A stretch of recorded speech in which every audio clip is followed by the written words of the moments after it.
All right. This is the only moment I'm going to have because I've been in this busy, stinking place with all these kids around and things. And they just went off to do some stuff. So I have a moment to talk about my reread of Gardens. Now, I am actually on the last chapter, and then I have the epilogue, but I think it's enough where I can at least give you my thoughts on this. Now, I thought I was going to do each part as like a primer to help people out if they want to go through it. And I might still do something like that, even though I don't know if it's totally necessary.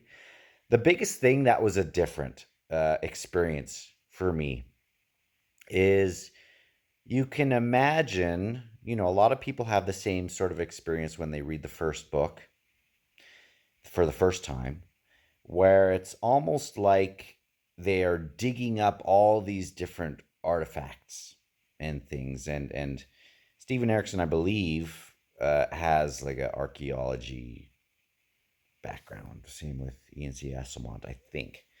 Um, and so it's the thing where when you're reading it, it's this in media res sort of situation where you're just kind of dumped into things, and you have to kind of dumped into the deep end in a little bit in a little way, but and kind of asked to swim. Now it's not totally there. There are hints about things, but there are a lot of moments where you're reading and you'll have these references where the characters are saying things like, "Well, remember when this happened in Raraku and remember when what happened with this and remember this." And as the reader, for the first time, it's like digging up these artifacts and going, I don't know what these references are. I don't know what these are. Now you can get burnt out by that. Some readers, they want to really kind of be, they want to understand everything as they're going on, and I totally understand that. But there's something super compelling about the people who are, not about the people, but about digging up those things or having these references and going, I want to know what all of this means. And there's enough in Gardens of the Moon the first time where you're able to follow the main story, and a lot of it is about these different factions. And this is going to be spoiler free, by the way, too, just in case, I don't want to go into specifics. Uh, but a lot of it is about, there's the Malazan Empire. There are on Genebacus, there's the resistance, and there's different kind of allied factions in this resistance, and you have third parties, these Tistandi, that are also kind of a part of this resistance. You have other parties within the city who want things going on. We have this eel character. We have these assassins, and it can be hard, especially the first time, but it was even a little tricky the second time. I mean, we would be able to write all these different names and resistance kind of groups and tie these lines between them. Like, this person doesn't like them, but they want to work with them, but this person doesn't want to work with them and they want to work with them. And, at the end, it would be like this crazy web. And I think that's maybe what I had a struggle with the first time too, even though I loved the book.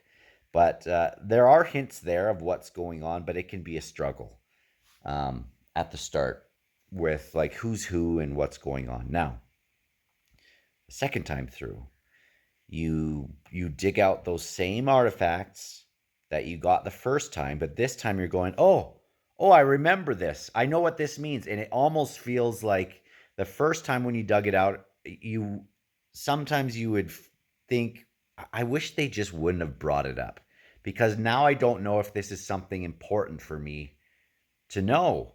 And now I'm allocating this brain space to this reference and this reference and this reference. And I know for me, like uh,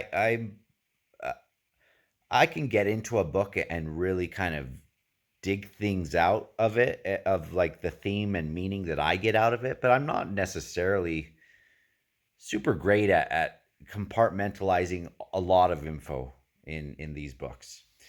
But the second time through, that same amount of info was super helpful as a reminder. Now, it almost feels like this first book is reading it now, it feels like it was written as a prequel to the rest of the series, like kind of written for people who know what's going on. Now, it doesn't mean you shouldn't. I don't want to scare people away. I mainly want to kind of gush about how much I enjoyed it. I enjoyed it so much going through and having all those references. And there were all sorts of things that I didn't catch the first time. And because I didn't catch them the first time, it wasn't necessarily in my foundation for the rest of the series, where I totally forgot about Talk's previous associations that he had. And I forgot about, again, Talk and Perrin's great dialogues together, and that foundation that they had. I forgot about Circle Breaker in the once I was done Gardens of the Moon the first time. I forgot about that. I forgot about so many things. And it's just great to go through this reread. Totally different experience. I kind of feel like the Leonardo DiCaprio uh, uh whatchamacallit meme, where he's pointing at all these different references, and it makes a whole bunch of sense. Man, I look tired, don't I? Well, I am tired. But I really enjoyed it. I really, really enjoyed it, and I'm going to. I don't have I don't have Dead House Gates with me where I am. As soon as I get back, I will probably start that again right away. If you want some different videos about thoughts on gardens, maybe let me know. Let me know. Top 10 characters, or standout characters, just off the top of my head, going through this second time. The first time I really focused on Crocus and Opon, and I focused on Ralak Nom. This second time, of course, I focused on Talk a lot, and Talk was kind of a standout for me. Kruppa was a major standout for me this second time. Uh, who else?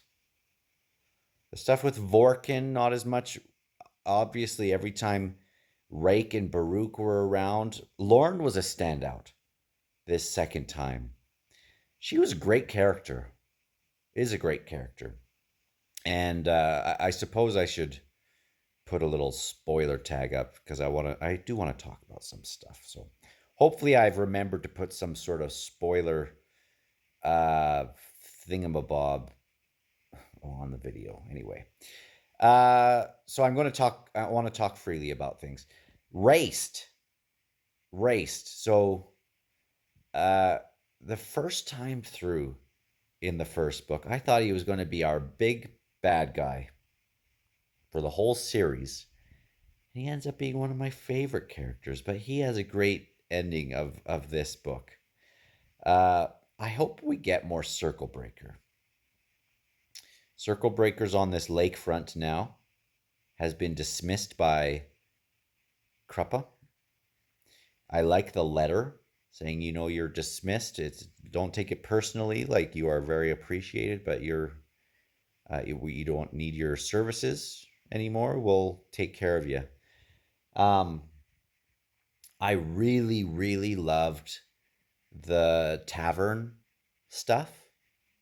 Just knowing the characters like Murillo and Call and everyone there, Crocus and Kruppa and who's Kruppa's Malik? Is that his name? No, that's Mallet. I'm thinking Mallet. Kruppa's uncle, Mammoth. I really had my eye on him, and it was interesting. The stuff with Taishren really popped after you know kind of what happens more in the series. That was very interesting to see.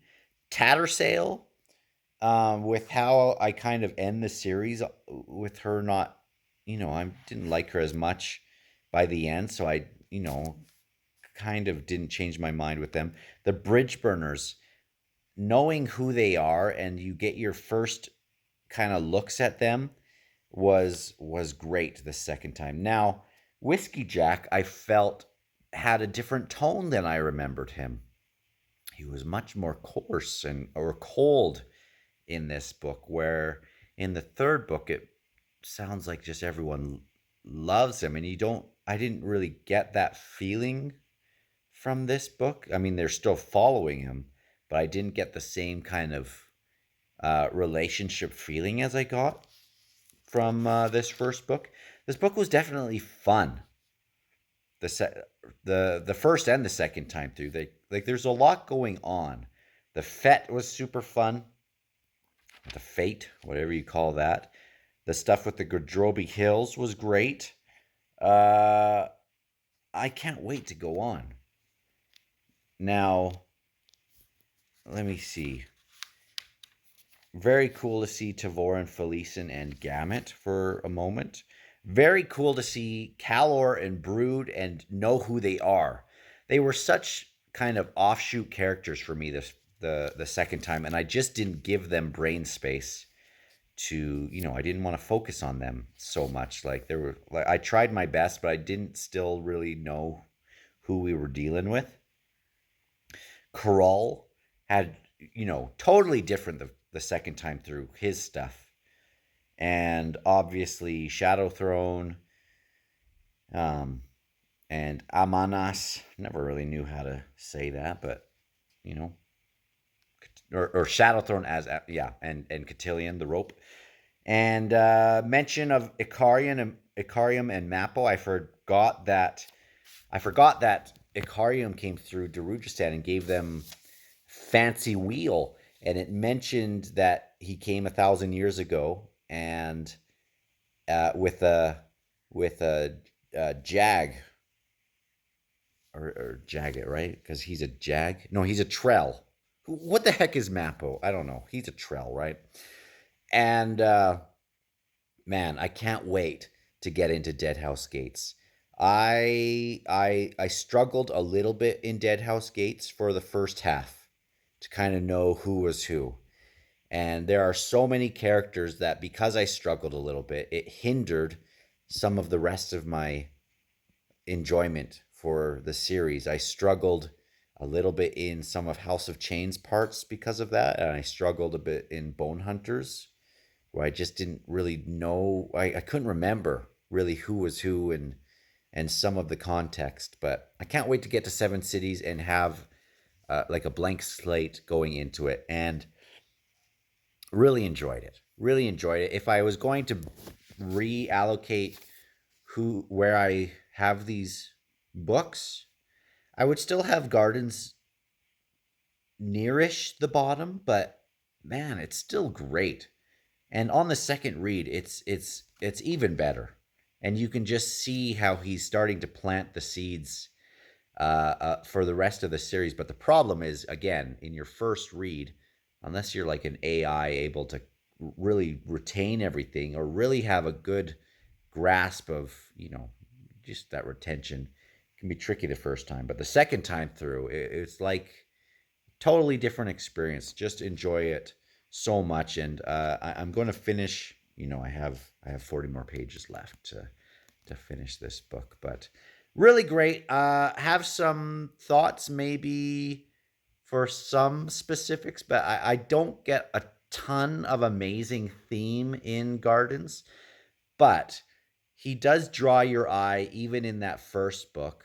Remember where, like in some books, he talks about vipers. I think in House of Chains he brings up vipers a lot, and in other things he'll bring up, like whenever he talks about certain, he has certain key words that he brings up, and whenever he brought the coin Even in the first read, you'll notice the coin as one of those things that when he mentions that, he's kind of drawing your eye a certain way. And I do appreciate his way of writing. And I can't wait for these next books and to get back in the theme, get back into Knight of Knives when it's appropriate, get back to starting Return of the Crimson Guard. Oh, that's another thing. I had my eye on the Crimson Guard. A big part of why I want to do the reread is to, it's not about the Crimson Guard, but they're in there.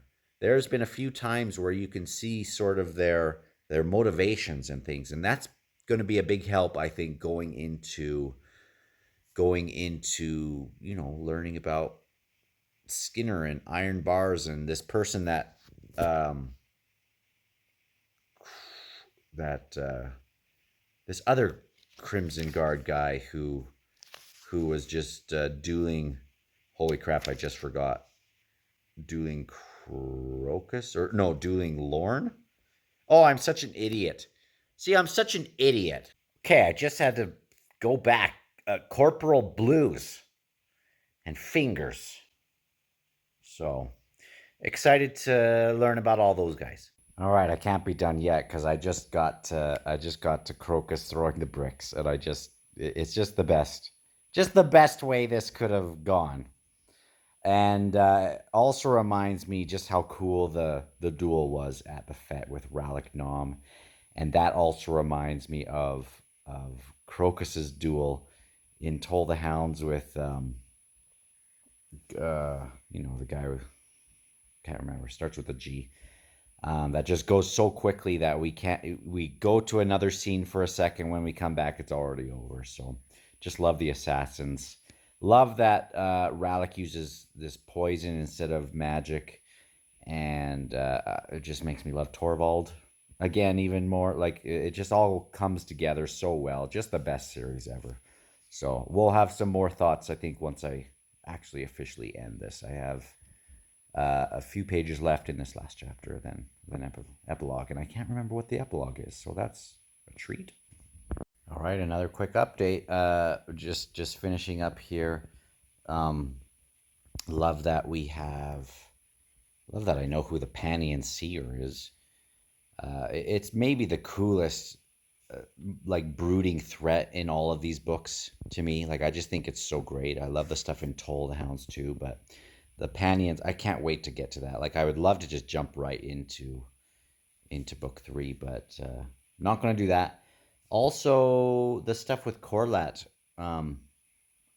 we get some good, this stuff with Deadhouse in Malaz City, and they're talking about this young Azath now, and makes so much more sense. Not all sense, you know.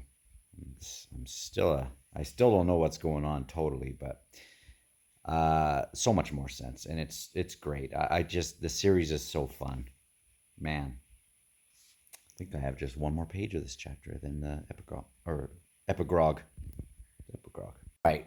All right. Finally, done. Finally done. Holy smokes.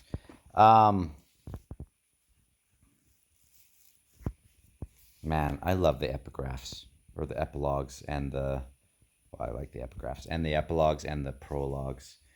I love Darujistan. I think it's my favorite setting so far in the series.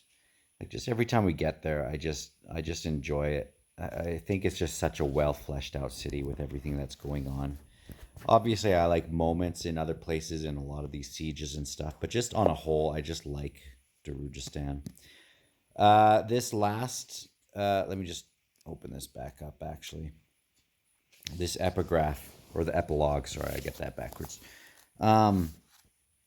We have Perrin having this connection with Tattersail, which I forgot that part. And I've totally forgotten. I don't know why I forgot that Fiddler and Callum, Crocus and Apsalar are on their way now to Seven Cities. I mean, they think they're going to drop off. A couple of them think that they're going to drop off Apsalar right to her place, but they could use her a little bit. And I like that. I totally forgot that Crocus.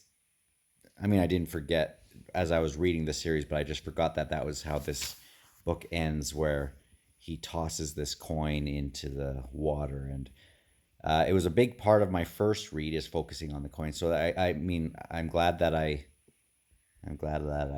focused on that, and I forgot that that was a part of his luck with the bricks. And the very last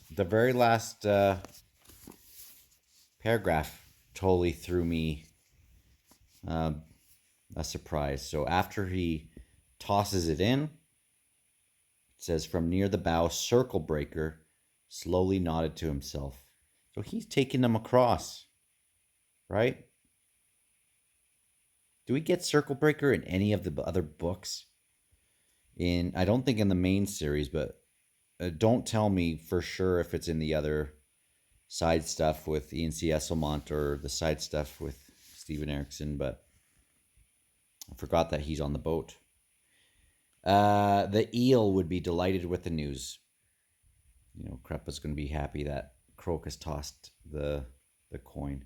Not to mention greatly relieved. Then he returned his attention to the west and wondered what it would be like, no longer anonymous to the world. This ends the first tale of the Malazan Empire, Book of the Fallen. Just going to take a quick look at. I like that in the first books, it has the deck, right? And you can see some of the people already. Kind of, you can see who's unaligned, and a lot of the cards are there, but they don't have a lot of names by them right now. We have the Queen of Dreams in the House Life. We have Hood in House Death. The Knight of Death, which used to be Dasim Ultor. And again, spoiler, but we think, that the guy from Bowden, right? We have, that's going to be cool. I can't wait for this next book. We have Rake. No, we have High House Dark. Yeah, Son of Darkness. We have Shadow. We have a couple of people there. We have the Jesters of Chance and Burn, and then a whole bunch of glossary stuff. So anyway, super, super cool. So glad that I finished that, and I'm so excited to keep going. It's spoiled some fantasy. Anyway, really enjoying, really enjoyed this first book. Let me know if there's anything specific that you would like to discuss on, on a video or whatever. So talk to you soon. Bye.